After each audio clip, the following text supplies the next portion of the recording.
people who've had... James Carville, an experienced strategist, now enjoys watching Trump struggle like a failed casino act. Known as the Raging Kuhan, Carville earned his reputation by helping Democratic underdogs win with his humor and sharp insight. That boy ain't right. Can I tell you something? There's nothing right about him. That boy really ain't right in every way. Carville doesn't just defeat his opponents, he ridicules them. He once remarked that Pennsylvania Republicans would choose an inbred ham sandwich over a Democrat. He avoids subtlety and isn't about to start, especially with Trump, who consistently makes political blunders. Say it succinctly, say it repeatedly, say it all the time, because I think that Harris is going to win. Let me just say that up front, and I'm doubling down on that prediction, but could be wrong. So Trump wins, he does that. You know what the media's going to do? They're going to go to a diner and start interviewing people. They say, well, I had no idea he said that. Or they're going to go to people on the street. Well, we have the man on the street. Trump has arrested Nancy Pelosi, and you voted for Trump. Well, so if I'd have known that, I wouldn't have voted for it. That's because we didn't do a good enough job of telling. Carville has honed his skills in a political strategy, while Trump runs his campaign like a reality show full of blunders.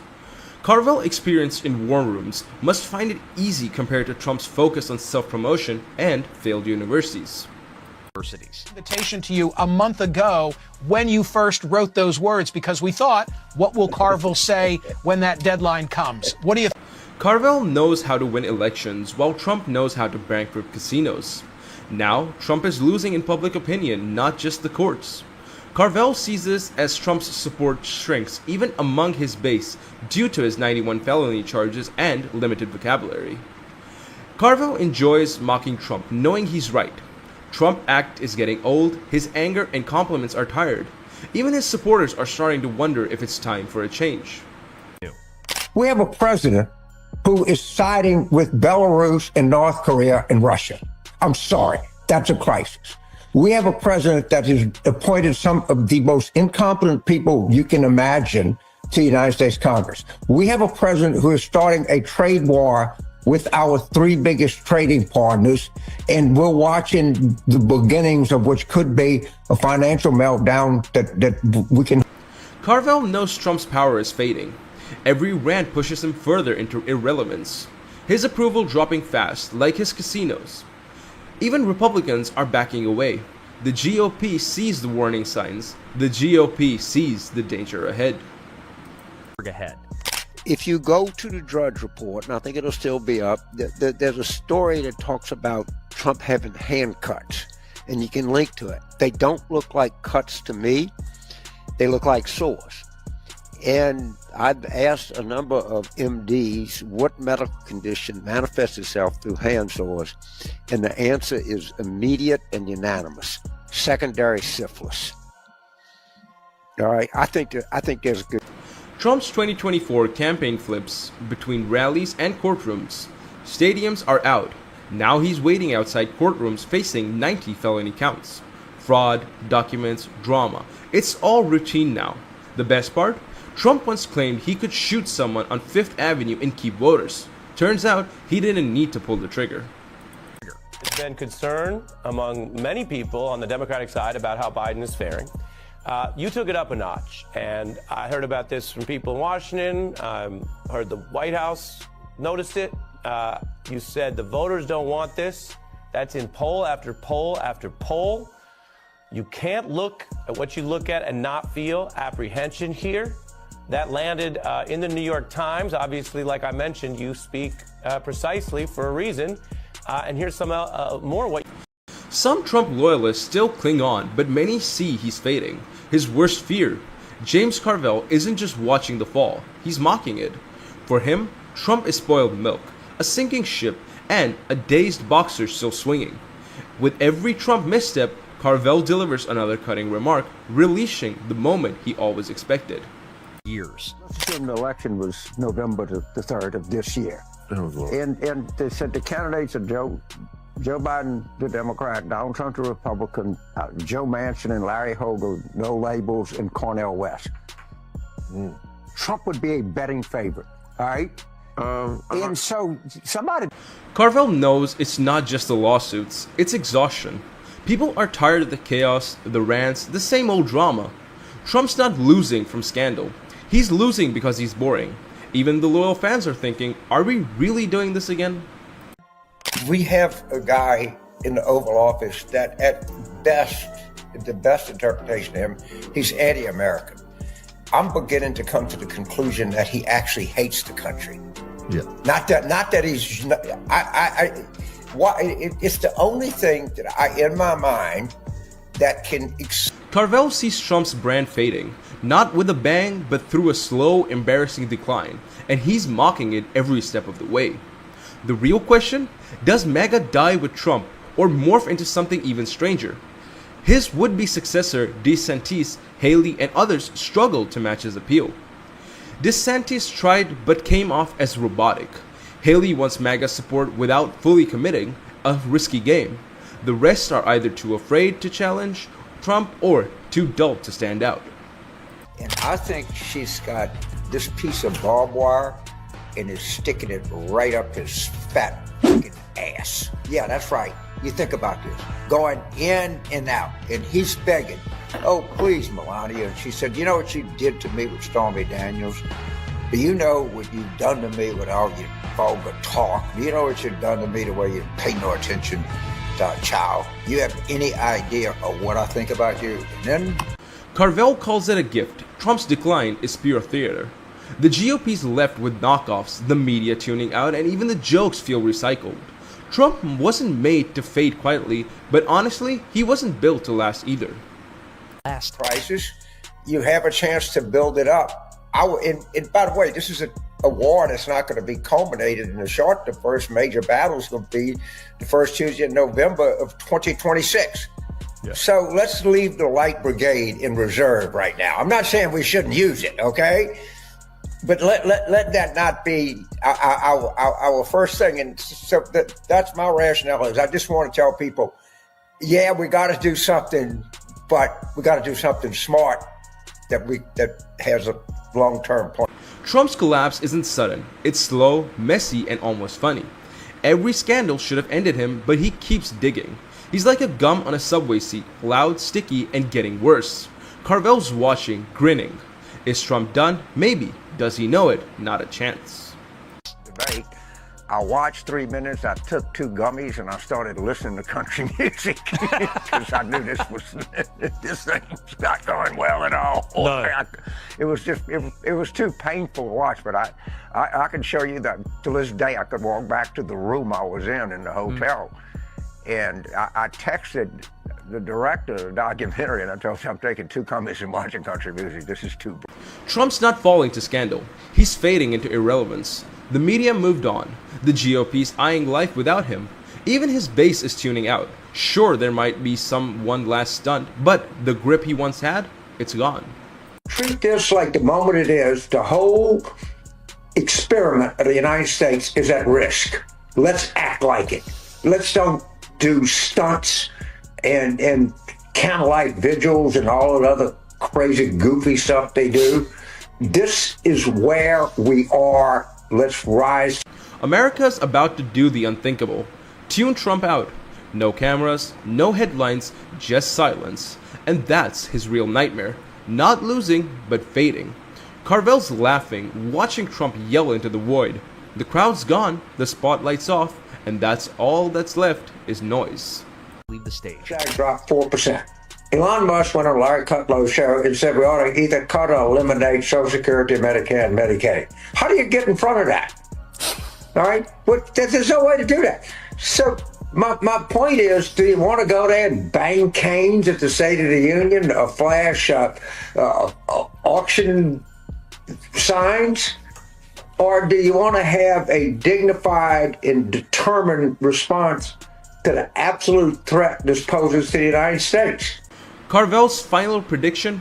Trump won't crash out, he'll fade. The show's over, lights off, seats empty, and Carville? He's laughing, watching Trump perform for an audience that's already gone. So yes, they're handicapped. So I will not laugh at them. or with them? It's a very strange example. I mean, it's not an example because there's never been anything quite like it, but Trump has more in common with David Brent than he has JFK. You know, he's a man who wants to be loved, who wants to be famous. You know, he was the host of The Apprentice. Yeah. You know, and he's clearly more ruthless than David Brent. And I think that's the difference. It's just harder. It's harder to have sympathy with him, I think. Nobody's safe when Ricky Gervais grabs the mic, especially not Donald Trump. With a smirk and a drink, he unleashed a brutal roast that scorched harder than a Florida summer at Mar-a-Lago. The crowd roared, the internet lit up, and Ricky sealed another iconic moment in comedy history. What's happened is, when you've had privilege so long, equality feels like oppression. They're basically saying, some people want some of our equality. Yes. Well, of course they do. Yes. That's it. Damn them, damn their eyes. And one of them ended up president. That's the ultimate offence. You know, I'm nearly numb to it now. I didn't even bother commenting on that tweet the other day where he said, if I had, even if that terrible shooting, I'd probably have gone in there even if I didn't have a weapon. That's what a 10-year-old says. I could beat up a lion. I could fight a lion if I had to. It's funny because when I first heard Trump was running, I thought it was a bit of a joke, but now it's getting serious. So I don't know whether to laugh or not, and I don't know whether I wanted to get in just to see what happens or to nip it in the bud. But it's fascinating from an outsider's point of view. That it's about fame again. He's going to get in because he's famous, in a way. You know, he's playing that card, and this film's about that. My wife plays that character who thinks the world owes her a living, who wants all these things just because she wants them. You know, and we're meant to, you know, it's odd. It's odd that you've got a future president bragging about how rich. The moment Ricky hit the stage, the energy snapped. This wasn't your usual polite applause for some billionaire or politician playing it safe. This was the kind of tension that builds up when someone's about to speak raw, undefined truth. He smirked, said it all. No pandering, no sugarcoating, and absolutely no passes for a certain former president. Eva Longoria and America Ferrera aren't just beautiful, talented actresses. They're also two people who your future president, Donald Trump, can't wait to deport. Ricky turned calling out hypocrisy into a sport, craving through celebrity nonsense like a master chef filleting a fish. Nobody was spared. Not actors crying about climate changes before boarding private jets, and definitely not politicians preaching about the working class from their golden towers. You have a reality star who's running for president. You have a plan for Donald Trump, though, what America should do. Well, first of all, I can't get enough of him. I started off thinking it was quite funny, and then it got a bit serious. And now I don't know whether to want him to get in for the fun of it or not. Yeah. I mean, I can say that I don't live here, so sorry about that, but I think it would be... But I love him. I just want to see a channel 24/7, just him talking, because it's amazing. Amazing. I love it. He doesn't mean to be funny. That's the beauty of it. But I think, what if we just told him he got in? Okay. And... Oh, okay. Yeah. So he gets up every day, right, and he does a little address, and we go, yeah, it's brilliant, I was the president, and they're all... When Ricky locked onto the topic, everyone anticipated, the room lit up. It wasn't if he'd go after Trump, but how hard he'd hit. With endless material and his signature deep pan delivery, the crowd knew it could be legendary, just like his Golden Globes takedowns. I am woke now, and I can prove it. Here you go. I love illegal immigrants. Yeah, sue me now. Sometimes I go down to Dover for the day, right, and I look out, right, and look for a boat, and I see a dinghy with about 60 of them, and I go over here like that, right? And I pull them into shore, and I go, women and children first. They go, there are no women and children. Just you lads, is it? Just come on, lads. Come on, lads. Ricky took aim at the biggest, most tantrum-prone target yet, Trump. An attention addict obsessed with loyalty and allergic to criticism was about to get roasted. No warm-up, no mercy. Just sarcasm, receipts, and pure precision. It was political comedy Christmas, and Ricky unwrapped every punchline with a grin. Does that not tell you everything you need to know about Donald Trump? Oh. I wasn't political till about 6 months ago. I wasn't interested in politics. Yeah. But now I'm just fascinated. Let's not talk about him, though. That's fine. Let's talk about you. You're more interesting. I'm not. It's just... Ricky could have done a whole show on Trump's failed businesses. The material wrote itself. Steaks, airlines, and a fake university, all branded disasters. Yet Trump still started like a business genius surrounded by yes men. Ricky didn't just have to try. One jab, how do you go bankrupt running a casino, and the crowd exploded. While others tiptoed around Trump, Ricky ran straight through the fire. No fear, no filter, and that's what stung the most. Ricky was everything Trump wanted to be, untouchable and brutally honest. Crazy right now in the States. It's so divided. Have you seen that reflected in the audiences that you perform in front of? No, I haven't. But I don't get very political. Certainly not party political. I do it implicitly. I talk about stupidity, misunderstanding, arrogance, lies, all these things that are part of. Trump spent years chasing Hollywood's approval, only to be roasted by one of its sharpest comedians. It was like begging to get into a party and just to be laughed at and shut out. The crowd howled, viewers were glued, and somewhere Trump was probably rage tweeting. Ricky didn't just roast him, he slow cooked him, severed with sarcasm and zero effort. Every joke hit like a knockout, and the laughter said it all. Trump lost the second Ricky opens his mouth. 4 months ago, Yeah. and now it's the only thing I talk about. I get up in the morning and I can't wait for him to get up and tweet. Well, I cannot wait. same It's my here. it's amazing. It's just what's he gonna say? Which is mental. It's like we've got a celebrity running the biggest country in the world. But say no more. It's a president, getting into the Twitter wars with Arnold Schwarzenegger. It's Crazy. bizarre. It's off the scale. Think of that a few years ago. I mean, it's unimaginable. But I still try and keep the politics out of funny. Ricky made roasting Trump look effortless, just a sip and a savage line. The scandals, lawsuit, and ego gave him endless material. Trump's wealth, tax dodging, and need for attention made him a walking punchline. He even picked a fight with a hurricane. One of the best hits, Ricky used Trump's own words against him. No exaggeration needed, just repeat the contradictions and let the absurdity speak for itself. This week, he is fighting a prisoner of war with brain cancer and a war widow who's 6 months pregnant. That's the president fighting these people on Twitter. Yeah, that's amazing. No, it's Think of it. Yeah, sometimes you sit back and... The moment Ricky dropped the killer one-liner, the crowd erupted, and Trump had no comeback. He mocked Trump's obsession with winning and desperate need for Hollywood's approval and hit hard. While Ricky shrugged and moved on, Trump fumed, pretending no one laughed, but everyone did. Truth Social lit up with the usual meltdown, proving once again Trump can dish it out, but the second it's aimed at him, he crumbles. Thinking, if you were to host, say, the National Film Awards, and you had to introduce Donald Trump on stage, for example, what would you say? Oh, What would be your introduction? You've really brought the tone down. What would be your introduction? Oh, God. It's an odd one, that, isn't it? That could be the introduction. That's it. He is an odd one. That's all you got to say. That could be the introduction. Oh my God! I don't know what I'd do in that position. I mean, I think I'd have to seize the day. And again, I couldn't go, please welcome the President of the United States. No. It's not so normal. I think I'd have to go for it. But then again, The best part? Ricky didn't even respond. He didn't need to. Trump's meltdown proved the joke hit home. The internet lit up with memes, late night hosts replayed the burns, and celebrities piled on. Social media became a comedy war zone, and Trump was the only one not laughing. In an age of spin, satire hits harder than ever. Ricky's roast worked because it wasn't just funny, it was true.